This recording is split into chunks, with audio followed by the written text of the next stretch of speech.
મારાથી ભગવાન માટે આવું ન વિચારો. મારે મારી ભૂલનું પ્રાયશ્ચિત કરવું પડશે. પ્રાયશ્ચિત લેવા જવા માટે નીકળ્યા. પગમાં કાંટો વાગ્યો. પગમાં કાંટો વાગ્યો. અપશુકન થયા લાગે છે.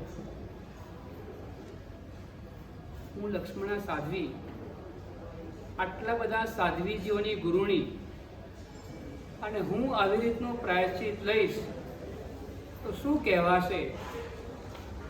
માટે મારે પ્રાયશ્ચિત લેવું નથી, પણ હું બીજાના નામથી લઈ લઉં. બીજાના નામથી લઉં ને, નાણાવટી કોઈને ખબર જ નહીં પડે. બીજાના નામથી પૈસા લખાવાય, પ્રાયશ્ચિત ના કરાય. તમારો દીકરો તમને પૈસા લખાવવાની ના પાડતો હોય ને તો બીજાના નામથી લખાવી લેવાનું, એનો કોઈ વાંધો નથી. પણ પ્રાયશ્ચિત તો આપણે આપણા નામથી જ લેવું પડે. લક્ષ્મણા સાધ્વીજીએ બીજાના નામથી પ્રાયશ્ચિત લેવાનો વિચાર કર્યો, અને ગુરુ ભગવંતે પ્રાયશ્ચિત આપ્યું. મનીષભાઈ સાંભળો, 2 ઉપવાસ, 3 ઉપવાસ, 4 ઉપવાસ, 5 ઉપવાસ કરવાના. પારણે લુખી નીવી કરવાની. 2 ઉપવાસ પછી બેસનું નહીં કરવાનું, સીધી તપની જેવું નહીં કરવાનું. 2 ઉપવાસના પારણે લુખી નીવી કરવાની, 3 ઉપવાસના પારણે લુખી નીવી કરવાની, 4 ઉપવાસમાં લુખી નીવી કરવાની, 5 ઉપવાસના પારણે લુખી નીવી, પછી ફરીવાર 2, 3, 4, 5, પછી ફરીવાર 2, 3, 4, 5. કેટલી બારી કરવાની? 10 વર્ષ કરવાનું. 10 વર્ષ આવી રીતના કરવાનું. પછી 16 વર્ષ સુધી માસક ક્ષમણના પાણે માસક ક્ષમણ કરવાનું. આ પ્રાયશ્ચિત આવું ખાલી વિચાર્યું. ભગવાન તો વેદ વગરના છે, ભગવાનને એમાં શું ખબર પડે? આપણે ઘણી બધી વાર મજાક મસ્તીની અંદરમાં ભગવાન માટે એલફેલ શબ્દોનો ઉપયોગ ક્યારેક કરતા હોઈએ છીએ. ભગવાનને શું ખબર પડે? ભગવાનને ક્યાં ખબર હતી 25 વર્ષ પછી લાઈટો આવવાની? ક્યાં ખબર હતી? આવી તો ઘણી બધી વાતો ભગવાન માટે આજનો યુવા વર્ગ વિચારી રહ્યો છે, પણ કહે છે ભગવાન માટે ખાલી આ વિચાર્યું ને આ પ્રાયશ્ચિત આવ્યું છે. 10 વર્ષ સુધી 2 ઉપવાસ, 3 ઉપવાસ, 4 ઉપવાસ, 5 ઉપવાસ, પારણે લુખી નીવી. પછી 16 વર્ષ સુધી માસક ક્ષમણના પારણે માસક ક્ષમણ કરવાના. પારણામાં લુખી નીવી કરવાની. પારણામાં લુખી નીવી. 6 ઉપર 7 કેમ થાય? 7 ઉપર 8 કેમ થાય? એ તો આપણને ખબર જ છે. માસક ક્ષમણ ઉપર માસક ક્ષમણ કેમ થાય? વગર બિયાસને, એકાશનું નહીં, લુખી નીવી કરવાની. લુખી નીવી તો અહીંયા કહે છે 16 વર્ષ સુધી આવી રીતના. પછી 20 વર્ષ આંબેલ કરવાના, સળંગ. 20 વર્ષ સળંગ આંબેલ કરવાના. છેલ્લા 2 વર્ષ છૂટા મોઢે રહેવાનું. આ પ્રમાણે 50 વર્ષનું પ્રાયશ્ચિત કર્યું. 50 વર્ષનું પ્રાયશ્ચિત કરવા છતાં પણ આત્મા નિર્મળ ન થયો, કારણ કે બીજાના નામે લીધું હતું. આટલું તપ તપવા છતાં પણ, આટલું કરવા છતાં પણ કઈ આત્મા નિર્મળ ન થયો. કેમ? બીજાના નામે લેવાથી. એનો મોક્ષ ક્યારે થયો? તો કહે છે આ આત્માએ ખોટું બોલીને પ્રાયશ્ચિત લીધું, માટે 80-24 સુધી સંસાર વધી ગયો. 80-24 એટલે 800 કોડા કોડી સાગરોપમ. 800 કોડા કોડી સાગરોપમ સંસારમાં પરિભ્રમણ કર્યું. સાધ્વીજી હતા, શાસન મંગ હતા, અનેકના ગુરુણી હતા, તપસ્વી હતા, તપ આટલા કર્યા હતા, પ્રાયશ્ચિત આટલું પૂરું કર્યું હતું, છતાં પણ બીજાના નામે લેવાના કારણે 800 કોડા કોડી સાગરોપમનો સંસાર વધાર્યો લક્ષ્મણા સાધ્વીજીએ. એટલા માટે અહીંયા કહે છે નિર્દંભ રીતે ગુરુની સાક્ષીએ પશ્ચાતાપ કરવામાં આવે તો નજીકમાં મોક્ષ થાય. મનમાં કપટ રાખ્યા વગર, મનમાં કપટ રાખ્યા વગર શ્રી કૃષ્ણ વાસુદેવે મનમાં કોઈ પણ જાતની કપટ કે માયા રાખ્યા વગર નમીનાર પરમાત્માના 18,000 સાધુ ભગવંતોને વંદન કર્યા. તે વખતમાં નેમી કહે તુમે ચાર નિવારી, નેમી કહે તુમે ચાર નિવારી, ત્રણ તના દુઃખ રહ્યા.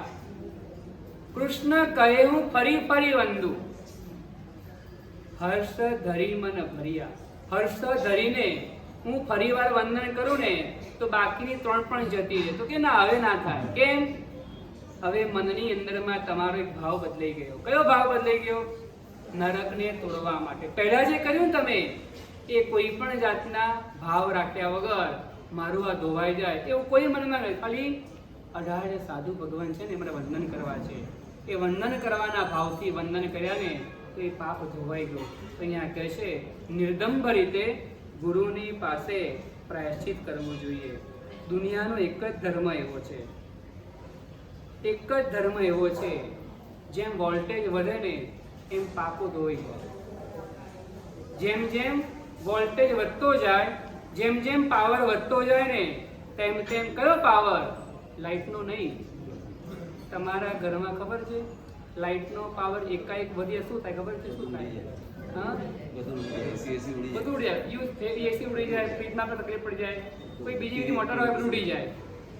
વોલ્ટેજ વધે તમારું ઉડી જાય. અહીંયા પણ એમ જ કહે છે વોલ્ટેજ વધે ને પાપો ઉડી જાય. પશ્ચાતાપનો વોલ્ટેજ જો વધી ગયો ને તો અહીંયા કહે છે પાપોનો સફાયો બોલાઈ નાખે છે.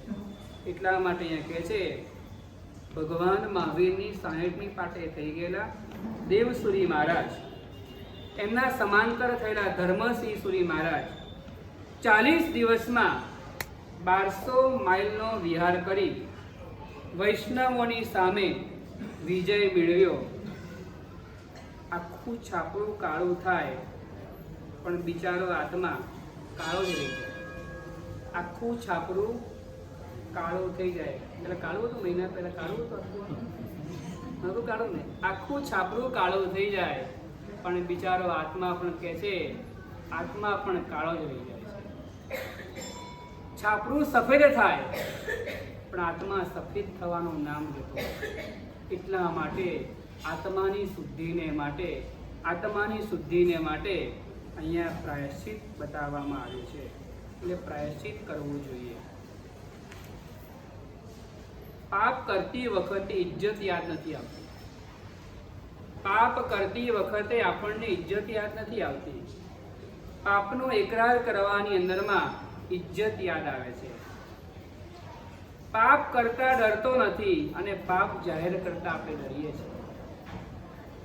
પાપ કરવું ગમે છે, પાપ કરવું ગમે છે, કોઈ પાપી કહે તો ગમતું નથી. નરકમાં જવું ગમતું નથી પણ નરકમાં જવાના રસ્તે આરામથી આપણે ચાલતા રહીએ છીએ. અહીંયા કહે છે માટે જુઠ્ઠું બોલવું ગમે છે. કોઈ જુઠ્ઠો કહે તો બહુ જુઠ્ઠો છે એ ગમતું નથી આપણને. પાપો જોરદાર કરવા છે, પાપી તરીકે જાહેર થવું ગમતું નથી. કર્મસત્તાની થિયરી છે. પાપ કરનારને જે પાપ નાનું માને તેને કર્મસત્તા મોટું કરી આપે છે. પાપ કરનાર જે પાપને નાનું માને કર્મસત્તા એને મોટું કરી આપે, અને જે પાપ મોટું માને મારાથી બહુ મોટું પાપ થઈ ગયું, બહુ મોટું પાપ થઈ ગયું ને કર્મસત્તાને નાનું કરી આપે. આ કર્મસત્તાની થિયરી અલગ છે. તમે મોટું માનો તો નાનું કરી આપે. મારી બહુ મોટી ભૂલ, ગુરુ મહારાજ મારી બહુ મોટી ભૂલ થઈ ગઈ, બહુ મોટી ભૂલ થઈ ગઈ ને તો કર્મસત્તા પાપને નાનું કરી આપે છે. અને તમે નાનું જાતે માની, તમે જાતે જ નાનું માની લો. આવું તો કરાય, બધા કરે જ છે ને. હવે આપણે કઈ કર્યું છે, બધા કરે જ છે. તો એ પાપ કર્મસત્તા કે છે મોટું કરી આપે છે. માટે સાચો પશ્ચાતાપ અનેક ભવોના પાપોને બાળીને ભસ્મ કરે છે. પોતાના દોષો માટે પાડેલા આંસુ, પોતાના દોષો માટે પડેલા આંસુ પેટ્રોલ જેવા છે અને તે આંસુ મિસાઇલનું કામ કરે છે. પોતાની ભૂલથી પડેલા આંસુ, પોતાના પાપથી પડેલા આંસુ કોના જેવા છે? તો કે છે પેટ્રોલ જેવા છે. પેટ્રોલ શું કરે? ગમે તેવા ડાઘ પડેલા હોય કપડા ઉપર વિનુભાઈ, તો એ પેટ્રોલથી ડાઘ ધોવાઈ જાય. પૂછજો ઘરવાળાને, પેટ્રોલથી ધોવાઈ જાય. અહીંયા કહે છે પેટ્રોલ મિસાઇલનું કામ કરે છે. જેના ઉપર મિસાઇલ છોડીએ ને એ મિસાઇલ ત્યાં સફાયો બોલાવી દે છે. એવી રીતના અહીંયા પણ કહે છે જેના માટે આંસુ પાડીએ ને એ પાપનો સફાયો બોલાવી નાખે છે. જેવી રીતના સમજીએ પાપોની ધરતીમાં ભૂકંપ આવ્યો. પાપોની ધરતીમાં ભૂકંપ આવ્યો ને તમને ખ્યાલ છે ભૂકંપમાં ઘણા બધાએ જોયું પેલા મકાન છે આમ હલતર મકાનો આમ થતા હતા ને પછી પડતા પણ જોયા બરાબર જોયું ને પડતા. એવી રીતના પાપોની ધરતીમાં પશ્ચાતાપનો ભૂકંપ આવે ને તો પાપોના મહેલો પણ કે છે ગબડી જાય છે. શાસનને પામેલો આત્મા પ્રાયશ્ચિત લેતો નથી તો વિરાટક છે. પ્રાયશ્ચિત લેતો નથી તો વિરાટક છે. જે પ્રાયશ્ચિત લે છે લઈને પૂર્ણ કરે છે તે આરાધક છે. લેતો પણ નથી, લેવા જેવો માનતો પણ નથી અને લીધેલું કરતો પણ નથી તો કહે છે એ આત્મા મહાનિષિ સૂત્રાસુદમ કહે છે એ આત્મા અનંત સંસારી થાય છે. 1 કરોડ રૂપિયાનું દાન કરવું સહેલું છે. 1 કરોડ રૂપિયાનું દાન એકી સાથે એક જ વારમાં કરવું સહેલું છે. જીવનભર તપ કરવો સહેલો છે. ઘણાને એવું હોય ખુલ્લું મોઢું રાખે જ નહીં. જીવનભર તપ કરવો સહેલો છે. જીવનભર શિયળ પાળવું સહેલું છે. લાખો મણની ઉછામણી રમેશભાઈ બોલવી સહેલી છે. અરે માસક શમણના પાણે માસક શમણ કરવા પણ સહેલા છે. પણ જે પાપોને તમારા સિવાય કોઈ જાણતું નથી તે પાપોને રડતી આંખે ગુરુ પાસે નિવેદન કરી પ્રાયશ્ચિત લેવું એ અઘરામાં અઘરું છે. કરોડ વાપરવા સહેલા છે. પોતાના પાપોનું પ્રાયશ્ચિત કરવું અઘરું છે, ભલે કઠિન છે, પણ તમારે હિંમત હારવાની જરૂરિયાત નથી. જ્યારે પાપો જ આપણે નિર્લજ્જ બનીને કરી લીધા છે તો ડરવાની શી જરૂર છે? અને બીજા નંબરમાં ગુરુ ભગવંત પાસે પ્રાયશ્ચિત લેવાથી તમારું પાપ ક્યાંય બહાર જતું નથી. ગુરુ ભગવંતો ગંભીર હોય છે.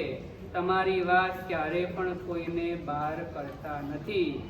માટે કપટ રાખ્યા વગર નિર્મળ બનવું હોય તો પાપોનું પ્રાયશ્ચિત કરવું જોઈએ. પ્રાયશ્ચિત કોણ કરી શકે છે? વીર આત્મા હોય, સુરવીર હોય એ કરી શકે છે. સરળ બનીને ગુરુ ભગવંત પાસે પ્રાયશ્ચિત લેનારો આત્મા નિર્મળ બને છે.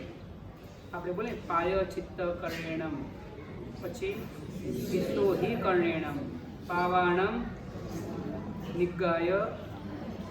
પ્રાયશ્ચિત કરવાથી પાપ કર્મોની શુદ્ધિ થાય છે.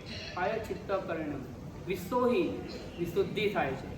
વિશુદ્ધિ કરવાને માટે પ્રાયશ્ચિત કરવાને આપણે કૌશક કરીએ છીએ. કૌશક તો પ્રાયશ્ચિત કરવાથી વિશુદ્ધિ થાય. વિશુદ્ધિ થાય શું થાય છે? પાવાણમ કમ્માણમ નિગ્ગાય. પાપ કર્મોનો નાશ થઈ જાય છે. એ પાપ કર્મનો નાશ થાય એના માટે શું કરવાનું? તો કૌશક બતાવે છે. આપણે બોલે સાધારણ છે દેવસ્ય પાયચિત્ત વિષ્ણુસ્થ કૌશક કરું. દેવસ સંબંધી પાપના પ્રાયશ્ચિત માટેનું કૌશક. કૌશક એક પ્રકારનું ઔષધ છે. કૌશક એક પ્રકારનું ઓપરેશન છે કે જેની અંદરમાં રહેલા ઓપરેશનમાંથી શું અંદરમાં રહેલી ગાંઠ નીકળી જાય બહાર. એવી રીતના કૌશક કરવાથી અંદરમાં આત્મામાં પડેલું જે પાપ છે એ બહાર નીકળતું હોય છે. તો પ્રાયશ્ચિત પણ એના જેવું છે. પ્રાયશ્ચિત કરવાથી પાપ કર્મોની શુદ્ધિ થાય છે. આત્મામાં છિદ્ર પડ્યા હોય તો દૂર થાય છે. અને પ્રાયશ્ચિત એ મહાન તપ છે. એ શેમાં કયા તપમાં આવે પ્રાયશ્ચિત? બાહ્ય તપમાં કે અભ્યંતર તપમાં આવે? બાહ્ય તપમાં. શેમાં આવે વાતા? આ વાત શેમાં આવે? અભ્યંતરમાં આવે. આ બાજુ બાહ્યમાં, આ બાજુ અભ્યંતરમાં આવે. બાહ્ય અભ્યંતર તપોવધીમાં આવે, અભ્યંતરમાં આવે. પાય ચિત્તમ વિણવો. સરસ, તમારી સાથે જ આવશે. પાય ચિત્તમ વિણવો. પ્રાયશ્ચિત એ અભ્યંતર તપ છે. વિનય એ અભ્યંતર. અભ્યંતર તપ એને કહેવાય. કોને કહેવાય? અભ્યંતર તપ કોને કહેવાય? ડાયરેક્ટ આત્માને ઇફેક્ટ કરે ને એ અભ્યંતર તપ. શરીર સાથે આત્માને ઇફેક્ટ કરે ને એ બાહ્ય તપ કહેવાય. સિદ્ધિ તપ એ બાહ્ય તપ કહેવાય. અને સિદ્ધિ તપ કરતા કરતા જે ભાવ દ્વારા ચડીને એ અભ્યંતર તપ કહેવાય. સિદ્ધિ તપથી શરીર સુકાયું, ગાલ બેસી ગયા, મોઢું તેજસ્વી બની જાય. તમે જોજો, ફોટો જોજો, પારણા કર્યા પહેલાનો જોજો અને પારણું કર્યા પછીનો જોજો. તપનું શરૂઆત કરી ત્યારનો, એની પહેલા જોજો, મોઢા પર એક આભા મંડળ હોય, પાછળના ભાગમાં મોઢા પર એક તેજ દેખાય. તમારું ના દેખાય, જેને તપ કર્યું દેખાય. જેને મોટો તપ તમે જુઓ તો તમે કઈ નહીં દેખાય. જેને તપ કર્યું છે સિદ્ધિ તપ, જે તપની પૂર્ણતા સુધી પહોંચે ને, એના ચહેરા ઉપર એક અનક પ્રકારનું નૂર દેખાય, તેજ દેખાય. ગઈકાલે ગઈકાલે અંકિત ક્યાં ગયો? અંકિત નથી આવ્યો. કાલે આવ્યો હતો ને, સાંજે બેઠા હતા ને, મેં કીધું નૌકાશ્રી કરતા હોય ને એના કરતા વધારે સાતા અંકિતને હતી. જે નૌકાશ્રી કરતું હોય એને જે સાતા દેખાય ને એના કરતા વધારે સાતા સિદ્ધિ તપની અંદરમાં એને સાતા હતી. તો આ તપનો પ્રભાવ છે. એના મોઢા પર તેજ દેખાય, પ્રસન્નતા દેખાય, ક્યાંય શોક્યા ના દેખાય. અમારા તપસ્વી કોઈ શોક્યું કહીને મોઢું કહીને બેઠા ના હોય, આમ કઈ ના બેઠા હોય, શું થશે એવું ના બેઠા હોય. તપસ્વી તો લહેરમાં બેઠા હોય, ખૂબ મોજમાં હોય, અને ઘરવાળા પણ મોજમાં રાખે. બરાબર ને? ઘરવાળા પણ અધર રાખે, તમે તપસ્વી, તમે તપસ્વી, તમે તપસ્વી. તપસ્વીનો ચારે બાજુ તપ ધર્મની બોલવાલા હોય. તો અહીંયા કહે છે પ્રાયશ્ચિત એ સિદ્ધિ તપ, એ તપ અણસણ તપ છે, એ બાહ્ય તપ છે. સિદ્ધિ તપ દ્વારા આત્મા ઉપર જે ઇફેક્ટ આવે છે, આત્માની જે ભાવતરા પરિણતિ ઉચકાય છે, પરિણતિમાં જે નિર્મળતા આવે છે, ઘણાના પત્રમાં લખેલું એવા સરસ ભાવ આવે છે ને, કલ્પના બહારના. આવા વિચારો ક્યારે આવતા હતા? એવા વિચારો આ તપની અંદરમાં. અને બીજા નંબરમાં કોઈ આડા આવડા વિચાર આવતા નથી. પેલા આમ કર્યું, પેલી આમ કર્યું ને, એવું કશું અત્યારે યાદ જ નથી આવતું. જેવું પારણું કરશે ને બધા બહાર જ ઉભા છે. એ સર્વમંગલી બહાર ઉભા છે. બહાર તમે જેવા બહાર નીકળશો ને એ તમારી પાસે બધા, મેં પેલીને ઇન્વિટેશન આપ્યું હતું ને, આવી જ નહીં. હું એના પારણું થતી હતી. એ બધું પછી આવશે, બધું પછી આવશે. બધું ક્યારે આવશે? પારણું કર્યા પછી. તો અહીંયા કહે છે બાહ્ય તપ અને અભ્યંતર તપ. પ્રાયશ્ચિત એક પ્રકારની ચિકિત્સા છે. ચિકિત્સા રોગીને કષ્ટ આપવા માટે નથી હોતી, પણ ચિકિત્સા રોગીને સારો કરવા માટેની હોય છે, રોગના નિવારણ માટે હોય છે, રાગ દ્વેષ આદિ દોષોના ઉપશમન માટે સર્વોપરી કોઈ ઔષધ હોય તો જ્ઞાની ભગવાન કહે છે આ ઔષધિ છે. શુદ્ધિ એટલે આલોચના. ફરીવાર સંગ પૂજા વર્ષમાં એકવાર કરવાની. પૈસા પૈસા પૈસા મનીષભાઈ નહીં કરવાનું. શું કરવાનું? સંગ પૂજા વર્ષમાં એકવાર કરવાની. સાધર્મિકની ભક્તિ એકવાર કરવાની. કોની જેમ કરવાની? વસ્તુપાલ તેજપાલની જેમ કરવાની. પુણ્ય શ્રાવક જેવી નહીં કરવાની. સાંભળો બરાબર. પુણ્યો શ્રાવક એકને જ જમાડતો, તો આપણે એવું નહીં કરવાનું. ભગવાને આપણને શક્તિ આપી છે તો સાધર્મિકની ભક્તિ કરવાની. બધાને બોલાવવાના. બધાને બોલાવીને સાધર્મિકની ભક્તિ સન્માનપૂર્વક કરવાની. બીજા નંબરનું કર્તવ્ય. ત્રીજા નંબરનું કર્તવ્ય છે યાત્રા ત્રિક. અષ્ટાનિકા યાત્રા, રથયાત્રા અને તીર્થયાત્રા. એ ત્રીજા નંબરનું કર્તવ્ય. ચોથા નંબરનું કર્તવ્ય સ્નાત્ર મહોત્સવ. ઘણા લોકો બહુ ડાયા હોય, નવું ઘર લે નવું ઘર, પછી પૂછવા માટે મારે શું કરવું, ઘરે શું કરવું, ઘરે શું કરવું. નક્કી જ કરેલું હોય સ્નાત્ર પૂજા ભણાવવાની. સસ્તું ભાડું સિદ્ધપુરની યાત્રા નક્કી જ કરેલું હોય. મકાનની પાછળ 1.5 કરોડ 2 કરોડ ખર્ચો કર્યો હોય અને પરમાત્મા ભક્તિ માટે એક જ પૂજન ભણાવવું હોય ને, હમણાં બધું સગવડતા નથી, આમ છે તેમ છે, બહુ ખર્ચો થઈ ગયો છે. એટલે સ્નાત્ર મહોત્સવ એ પણ પ્રભુનું જન્મ કલ્યાણક મહોત્સવ છે. અનુષ્ઠાન નાનું છે પણ મહાન લાભને કરનારું છે. તો ચોથા નંબરમાં સ્નાત્ર મહોત્સવ ઠાઠમાઠથી કરવાનો. 56 કુમારિકા હોય, 64 ઇન્દ્ર ભેગા થયા હોય, ત્રિશલા માતા હોય, સિદ્ધાર્થ રાજા હોય, 14 સપના આવતા હોય, આવું બધું સરસ મજાનું મેરુ પર રચના કરી હોય. પેલા ફૂલ ચંગેરી થાળા લાવે, પેલા ક્યાં કે બેન આવે છે, ફૂલ ચંગેરી થાળા લાવે. કેવા થાળ હોય? ફૂલના થાળ ભરી ભરીને આવતા હોય. ધૂપદાણા રકેબી સારી, કે અલગ અલગ ભાતના ધૂપદાણા હોય. કળશો કેવા હોય? 8 જાતિ કળશા પ્રત્યેકે, 8 જાતના કળશો ગોઠવાયેલા હોય. કયા કયા 8 જાતિ આવે? માટીના, જર્મનના, પિત્તળના, લોખંડના. એવું ના આવે, બધું બધું આવે. આપણે મારી પાસે બધું આ જ્યાં નહીં કરો. ચાંદી ના આવે, સોના ના આવે. ચાંદીના ને સોના ના આવે. સોનાના અને રત્નના આવે, રત્નના આવે, માટીના પણ આવે. એવી રીતના જાત જાતના 8 પ્રકારના કળશો એના દ્વારા પ્રભુનો અભિષેક થાય. આવો પરમાત્માનો સ્નાત્ર મહોત્સવ ઠાઠ ઉજવવાનો. એટલે કે છે ચોથા નંબરનું કર્તવ્ય સ્નાત્ર પૂજા. 5મા નંબરનું કર્તવ્ય દેવ દ્રવ્યની વૃદ્ધિ.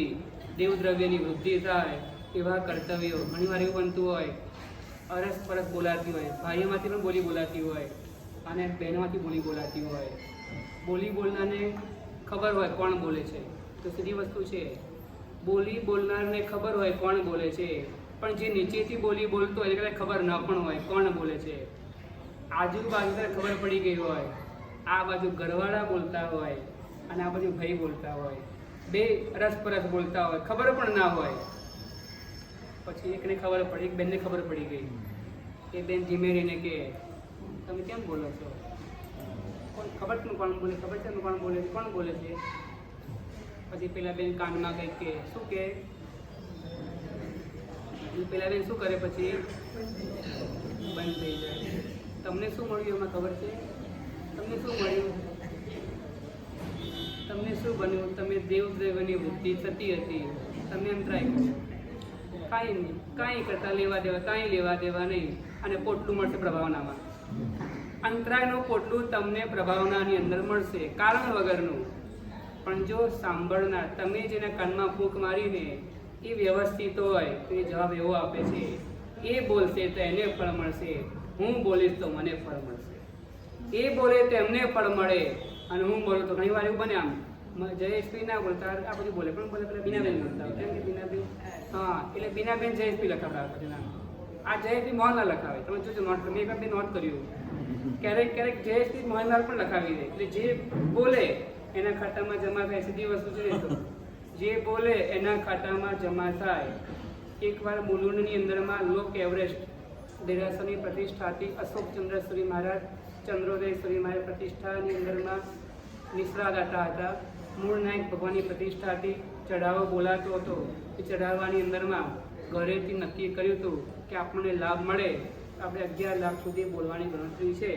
11 લાખ સુધી મળી જાય. 11 ચઢાવો ઉપર ગયો, 12, 13, 14, 15 સુધી ખેંચીને બોલ્યા. ભાઈ 15 સુધી બોલાઈ ગયો.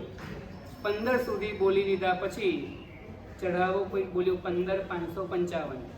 એટલે 15,15,555 બોલાયો. એટલે ભાઈ પછી હાથ જોડી દીધા. બહેનોમાંથી બોલવા લાગ્યા. 16 લાખ, 17 લાખ, આ બધું 18 લાખ. આદેશ 18 લાખમાં મનીષથી આદેશ થયો. કેટલામાં ગયો? 18 લાખમાં. પેલા ભાઈને બહુ અફસોસ થયો. 15 સુધી બોલ્યા પણ કહે છે આપણી શક્તિની બહાર થઈ ગયું. અને 18 લાખ બોલ્યા પછી બોલી બોલને વાળા તેરા નામ તો બતા. નામ તો પેલા ભાઈનું જાહેર થયું. નામ પેલા ભાઈનું જાહેરમાં કંઈ બોલાય નહીં. ઘરે આવ્યા પછી પેલા ભાઈ પેલા બેનને કહે છે આપણે 11 સુધી વાત થઈ હતી, હું ચઢાવો 18 સુધી કેમ બોલી? બેન પૂછે છે ભાઈને તમે ક્યાં સુધી બોલ્યા હતા રમેશભાઈ? 15 સુધી. 15 સુધી તમારે ભરવાના, ઉપરના 3 મારે ભરવાના. ઉપરના 3 મારે ભરવાના છે. તમે શામાં ચિંતા કરો છો? આવી રીતના પણ આવતીકાલે ચઢાવો લઈ શકાય છે. બરાબર છે. આપણી તો વાત છે શુદ્ધિ માટેની. આત્માની શુદ્ધિ, તનની શુદ્ધિ, મનની શુદ્ધિ, ધનની શુદ્ધિ કરવી છે. શુદ્ધિ માટેના દિવસો છે. 5મા નંબરનું કર્તવ્ય દેવ દ્રવ્યની વૃદ્ધિ. 6થા નંબરનું કર્તવ્ય છે મહાપૂજા. 7મા નંબરનું કર્તવ્ય શ્રુત પૂજા, શ્રુતની ભક્તિ કરવાની. 8મા નંબરનું કર્તવ્ય રાત્રિ જાગરણ કરવાનું. 9મા નંબરમાં ઉજવણું કરવાનું. 10મા નંબરના ઘણાના હોલ બુક થયો મળે નહીં, નીચેનો હોલ ઉપરનો હોલ. ઉપરનો હોલ બુક થઈ ગયો. બોલો અમુક ગાયા હતા પૂછવા આવ્યા, વધારે હોશિયાર નીચે ડાયરેક્ટ પતાવી દીધું, નીચે જ પતાવી દીધું. પૈસા ભરીને સુરેન્દ્રભાઈ નીચે પતાવી દીધું નીચે. ઉપરનો હોલ પણ અમારે પૂજન માટે લેવાનો નક્કી થઈ ગયું. કંઈ વાંધો નહીં, અમે ક્યાં ના પાડીએ? અમારે ત્યાં ભગવાન આવતા હોય, અમે ક્યાં ના પાડીએ? હવે આવો અવસર ભાગ્યશાળીને મળે. અમારે ત્યાં કેટલાક દિવસ ભગવાન પધારશે. એટલે કે છે ઉજવણું કહેવાય, તપનું ઉજવણું કરવાનું. 10મા નંબરમાં શાસનની પ્રભાવના કરવાની, 11મા નંબરમાં આલોચના કરવાની, અને હવે કહે છે ઔષધ કરવાનું. પર્વેશુ પૌષ અવયમ, પર્વ તિથિના દિવસમાં શ્રાવક ઔષધની આરાધના કરે. ઔષધ એટલે શું કરવાનું? ઔષધમાં શું હોય? મને તે પૌષામાં શું કરવાનું હોય? એટલે શું પણ ઉપાશ્રયમાં રહેવાનું. ઉપાશ્રયમાં એવું નહીં. હવે બીજો શબ્દ સુધારી દેવાનો. ઔષધમાં શું કરવાનું? ગુરુના સાનિધ્યમાં રહેવાનું. ગુરુના સાનિધ્યમાં રહેવાનું. મનુભાઈને ઘરે મૂકીને આવવાના. ગુરુ મારે કહે એ પ્રમાણે કરવા, એમ ઔષધ. ગુરુ મહારાજ જે પ્રમાણે કહે ને એ પ્રમાણે કરવું ને, એનું નામ ઔષધ વ્રતની આરાધના. આ બહુ અઘરું છે, બહુ અઘરું છે. બહુ અઘરું એટલે અઘરામાં અઘરું હોય ને તા કયું છે? પોતાની ઈચ્છા પ્રમાણે નહીં ચાલતા, ગુરુની ઈચ્છા પ્રમાણે ચાલવું, એને ઔષધ વ્રત કહેવાય. તો ઔષધ કોણ કરે? પોષા કરે, ઉપવાસ કરે આય, બંદા કરે જલસા, અને 3 ટંક ખાય. આવું નહીં. પોષા ડોસા કરે એવું નહીં.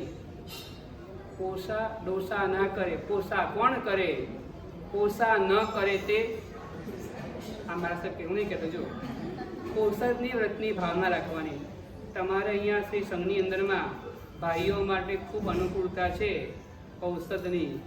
અમે ગયા વખતે ચોમાસું કરવા માટે 14 વર્ષ પહેલાં લગભગ નહીં તો 14-15 તો હતા જ મિનિમમ 64 પોરીમાં. હા, તમે સાંભળો પેલા મારું સાંભળો.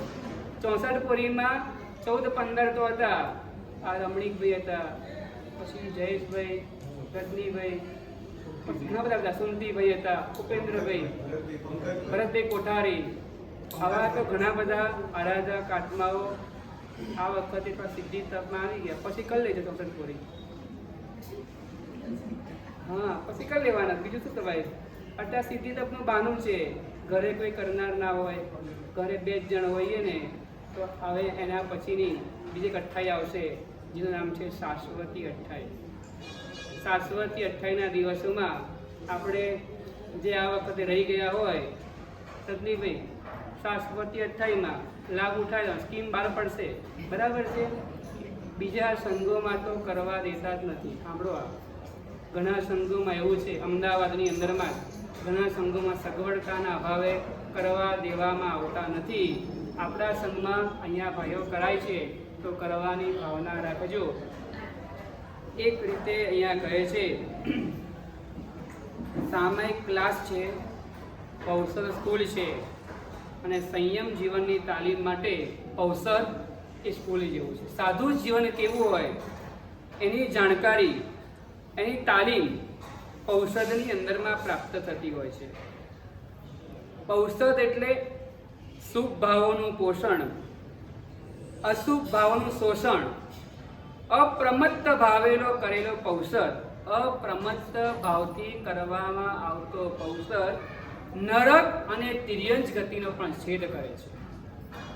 એક ઔષધ કરનારો આત્મા 27 અબજ 77 કરોડ 77 લાખ 77,777 કરતાં વધારે પલ્યોપમનું દેવ ગતિનું આયુષ્ય બાંધે છે.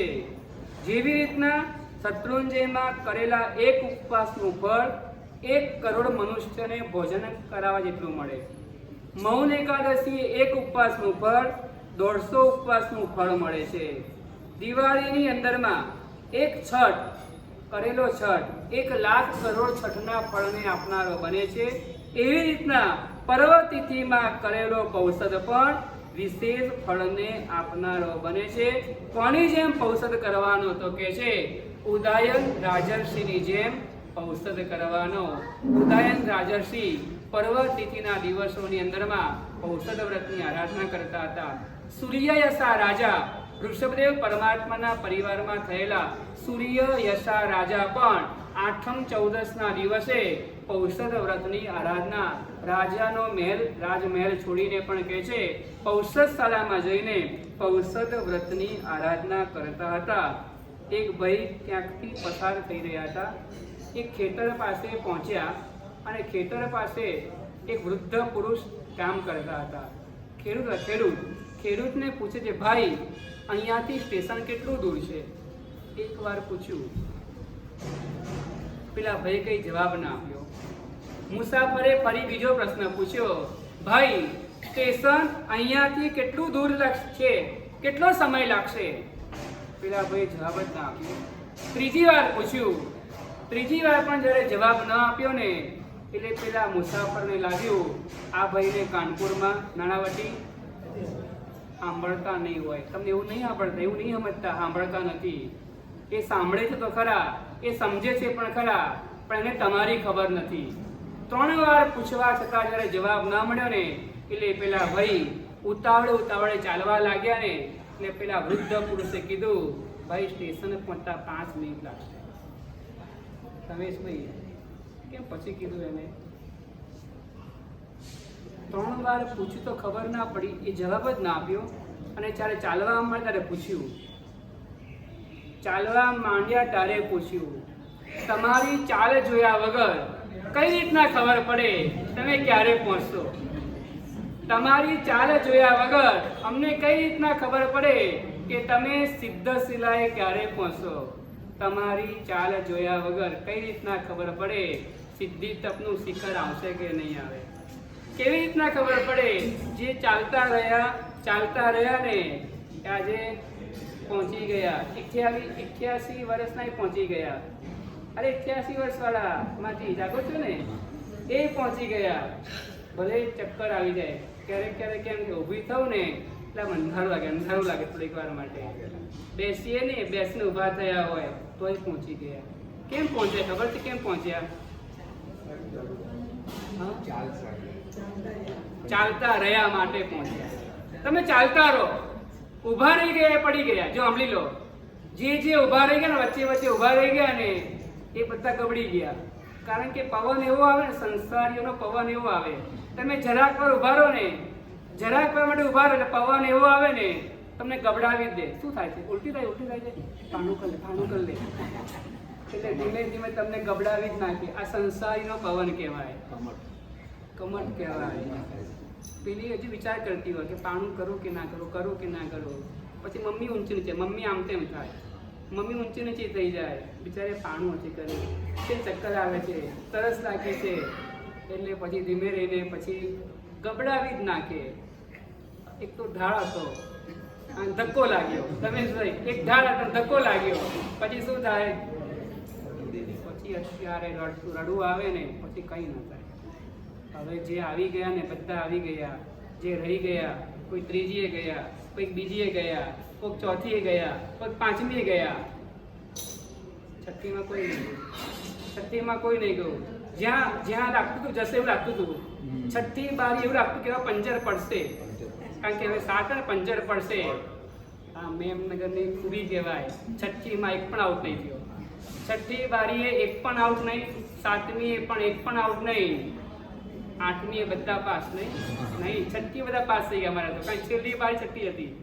છઠ્ઠી બારી અમારી છેલ્લી હતી એટલે છઠ્ઠીથી જે પાસ થયા ને એ બધા જ અમારા પાસ. તમે કઈ રીતના ચાલો છો ને એના ઉપરથી નક્કી થાય છે સિદ્ધશિલા આવશે કે નહીં. તમે કઈ રીતના આરાધનાઓ કરો છો, કઈ રીતના પરવાદી રાતની આરાધના કરો છો, કઈ રીતના પૌષધ વ્રતની આરાધના કરો છો ને એના ઉપરથી નક્કી થાય છે કે તમે કઈ રીતના પહોંચશો. માટે અહીંયા કહે છે મોક્ષ સુધી પહોંચવું છે.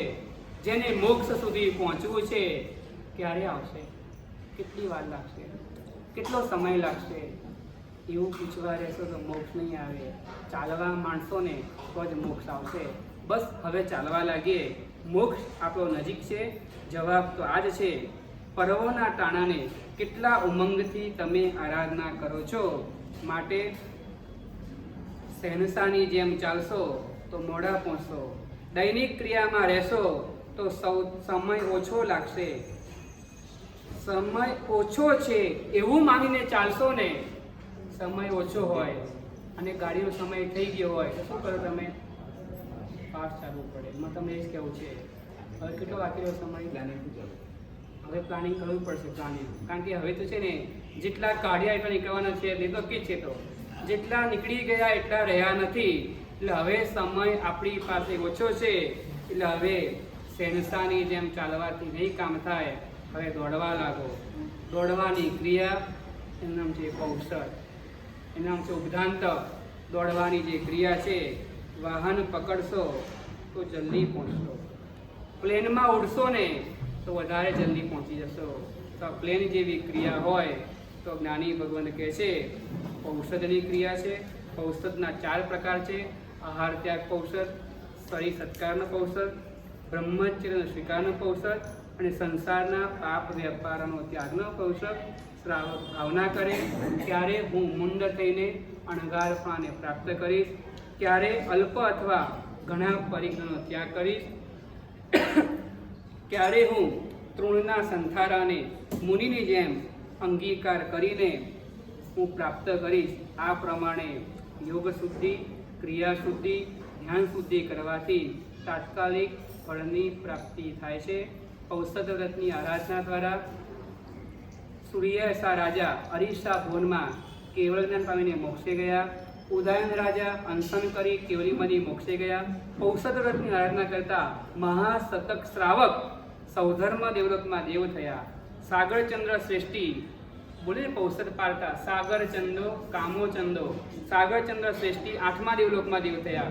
શંખ શ્રાવક સૌધર્મ દેવલોકમાં દેવ થયા. ઔષધ વ્રતની આરાધના સુનંદ શ્રેષ્ઠી કેવલી પામી મોક્ષે ગયા. અને ચંદ્રાવતંસક રાજા એ પણ દેવલોકની અંદરમાં ગયા. આ પ્રમાણે ઔષધ વ્રતની આરાધના દ્વારા તમારા આત્માને નિર્મળ બનાવી જીવનને મંગલ બનાવો. એ શુભેચ્છા. આવતીકાલથી કલ્પસૂત્રના પ્રવચનો પ્રારંભ થશે.